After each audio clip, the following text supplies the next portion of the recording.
Photo भी मार लेंगे। अरे आवाज दो, अरे आवाज दो। जिंदाबाद जिंदाबाद।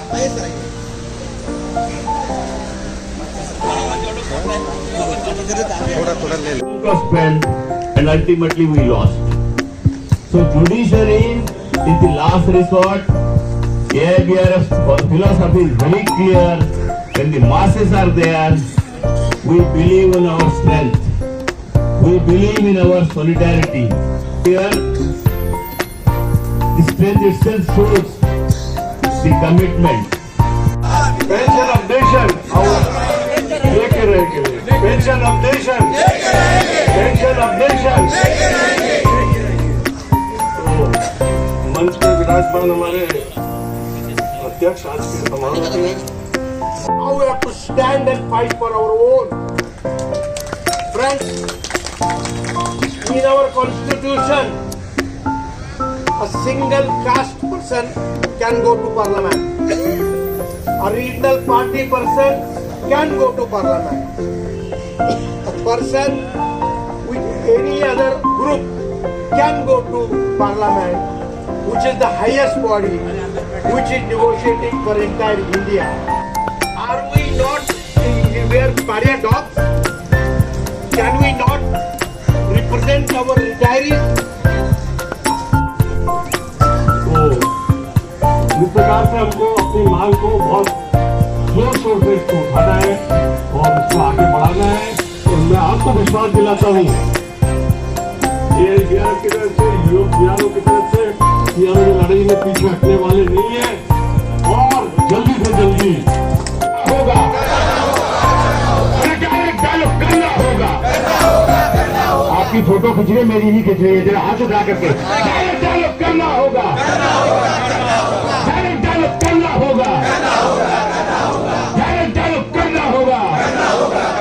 और आईपीए के जालिम हाथों होश में आओ, और आईपीए के मधोश हाथों होश में आओ, होश में आके, होश में आके बात तो तुमको, बात तो तुमको। मैं ये नहीं कहूंगा हड़ताल कर देंगे हम, क्योंकि हड़ताल पे रहते हैं रोजाना। आजकल तो जिन्हें हड़ताल करनी हो तो वही हड़ताल करते हो, 4 बार सोचते हैं कि हमारी हड़ताल सफल। So an updation also, cases are pending, many cases are being fought.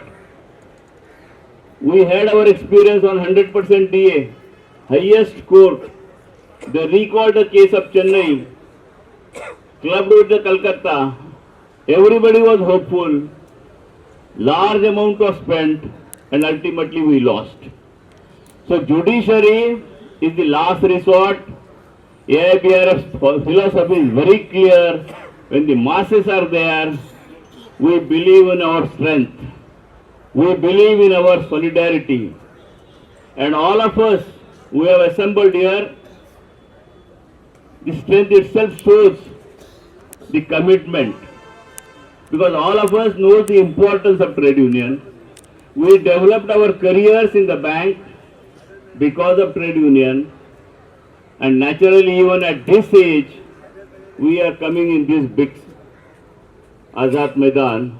And in a city like Mumbai, assembling this big crowd is not so easy.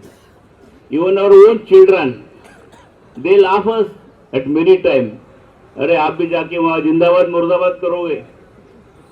मेरी पोती है 10 साल की, कल जब मैं निकल रहा था बोलेगे अबा कल क्या बोलोगे उधर जिंदाबाद मुर्दाबाद। मैंने बोला मैं जरूर बोलूंगा और आपको वीडियो भी भेज दूंगा। एक कहने का मतलब ये है कि जो कमिटमेंट है, रिटायरीज का जो कॉन्फिडेंस है, आपकी जो स्ट्रेंथ है, absolutely I have no doubt, even if the case of Supreme Court is declined by the judiciary, still AIBRF will achieve pension updation. Pension updation will become a reality. Health insurance has become a reality this year. Even on come together, if we come together, naturally direct dialogue will become a reality. But they will have to share their ego. So my appeal to all of you, many of you know your friends, kindly tell, because membership is not aware of all these realities. When the insurance policy came, everybody has subscribed. It was open for all. But who brought it? They. So sometimes in that marketing we are lacking. So my appeal to all of you, because Mumbai is one place where everything can be sold. And if anything happens in Mumbai, its impact will be all over India. Even today's Dharna impact will be all over India. Going to IBA, submitting a memorandum, it has its own importance. So without taking further time, because there are a lot of speakers, my request to the General Secretary and President of State Committee is... अच्छा जय साहब जी, पिछले 25-30 सालों से 100% दिए वाला जो retired bank कर्मचारी पेंशन रुकी हुई है और सॉरी जो पेंशन मिल रही है उसमें बढ़ोतरी हो रही है, आखिर में मसला क्या है? सरकार की मेरा नाम SC जैन है, शरबत चंद जैन, और जो हमारी अखिल भारतीय संस्था है all India bank retiree federation, जिसके कि 3 लाख बैंक सेवानिवृत्त बैंक कर्मचारी मेंबर है, उसका मैं महासचिव हूँ। और हमारा सबसे बड़ा मुद्दा जो आज लंबित है, पेंडिंग है, वो है पेंशन अपडेशन। और हम पिछले 7 साल से इसके लिए आंदोलन कर रहे हैं। और ये अपडेशन का मामला ऐसा है कि 1995 में पेंशन स्कीम लागू हुई बैंकिंग इंडस्ट्री में, 1986 से बैक डेट से। उसमें उसके बाद 7 वेतन समझौते हुए, 5-5 साल के वेतन समझौते होते हैं। तो जो नए लोग होते हैं उनकी पेंशन बढ़ के मिलती है, नई बेसिक पे मिलती है, जबकि जो पुराने लोग हैं जो 86 के बाद रिटायर हुए उनकी पेंशन बहुत कम है। उस ज़माने में बेसिक पेंशन बहुत कम होती थी। जो एक समझिए के क्लर्क है उसकी बेसिक पेंशन उस टाइम 800 या 900 रुपये हुई।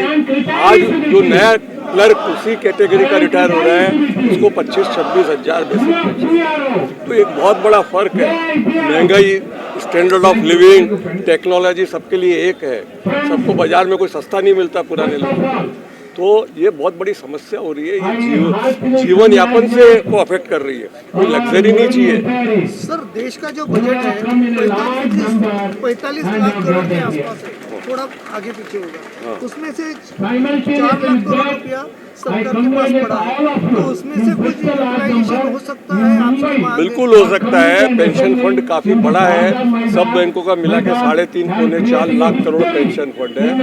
और अभी आप देखिए उसका पिछले 15 साल का जितनी ब्याज की इनकम होती है, जितनी बैंक मिलाती है, उससे कम पेंशन होती है। अभी मुश्किल से हमारे को जो है 9,000 करोड़ की पेंशन होती है, सबकी मिला के, नए के पुराने की, जबकि उनको ब्याज की इनकम भी 14-15 हज़ार करोड़ है, 3 लाख।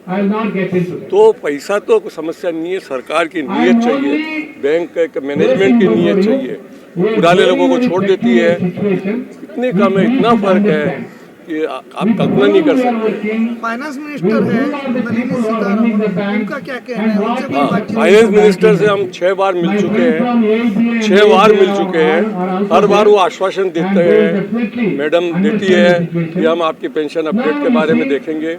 एक जो है 10 नवंबर 2021 को AGM हुई थी इंडियन बैंक एसोसिएशन की, यहीं पे बॉम्बे में। उसमें दिया कि भाई इनका pension updation should be done, and not only it should be done, ये जो आप 1 रैंक 1 पेंशन जैसा डिफेंस में लगता है उस पैटर्न पे करिए। पर ब्यूरोक्रेसी में इतना उलझ जाता मामला कि वहाँ का वहाँ रहता है। पॉलिटिकल डिसीजन होने के बाद भी, राजनीतिक एक डिसीजन लेने के बाद भी वो अभी वहाँ का वहाँ पड़ा हुआ है। कहता पैसा नहीं है, आप कोर्ट में गए, किसी न किसी कारण से अभी बड़ी मुश्किल से पिछले वेतन समझौता जो कि अक्टूबर 2023 में हुआ, उसमें कुछ थोड़ा सा अमाउंट दिया है, 500,000 2,000 रुपये, जो कि अपर्याप्त है। लगभग कितने बैंक कर्मचारी हैं जो रिटायर है और इसका लाभ लेना चाहते हैं? 7 लाख हमारे स्टेट बैंक को मिला के 7 लाख पेंशनर है बैंकिंग इंडस्ट्री में से, और उसमें से 80% प्रभावित है। 80% का अपडेशन होना चाहिए। पुराने वालों का ज़्यादा होना चाहिए, नए वाले का थोड़ा कम, पर वो भी 2-4 साल बाद उसी हालत में आ जाएंगे यदि ये पेंशन अपडेशन का फार्मूला नहीं लगाया। जो वेलफेयर के लिए लाया है, अब आज 100 रुपये 500 रुपये पेंशन में क्या वेलफेयर हो सकता है? आज के आंदोलन के बाद अगर सरकार ने ध्यान नहीं लिया तो हमारा आंदोलन चलेगा। हमारा अगला कदम है कि हम MP से मिलेंगे, पहले भी मिल चुके हैं, मेंबर ऑफ पार्लियामेंट से, पार्लियामेंट में सवाल उठाएंगे। वो जरूरी हुआ तो राजघाट पे हमारा जो है वो एक कंटिन्यूस रिले हंगर स्ट्राइक पे भी हम बैठेंगे, हम चुप नहीं बैठने वाले हैं।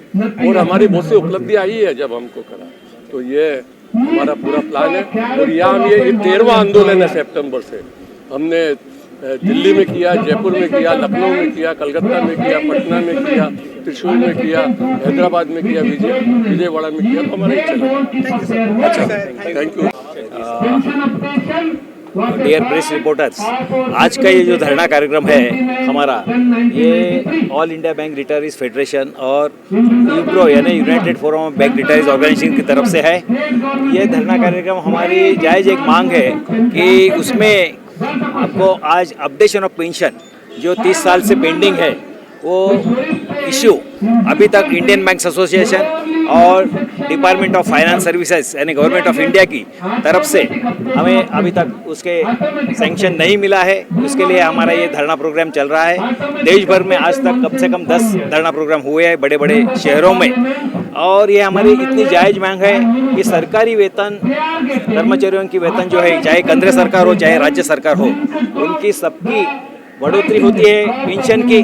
लेकिन आज बैंक कर्मचारियों की वेतन जानबूझ के रुकाई गई है, प्रलंबित की गई है, ऐसा हमारा ये कहना है। उसके बाद में हमको डायलॉग करने की हमको सहमति नहीं है। घटना की ओर से हमें परमिशन है, घटनात्मक आप बोलेंगे तो आज हमारी इतनी बड़ी संगठन है तो भी हमें आज वो बोलने के लिए इजाज़त नहीं देते हैं। तो हमको चर्चा करने के लिए टेबल पे बुलाने के लिए हमें हमारी ये भी एक बड़ी मांग है।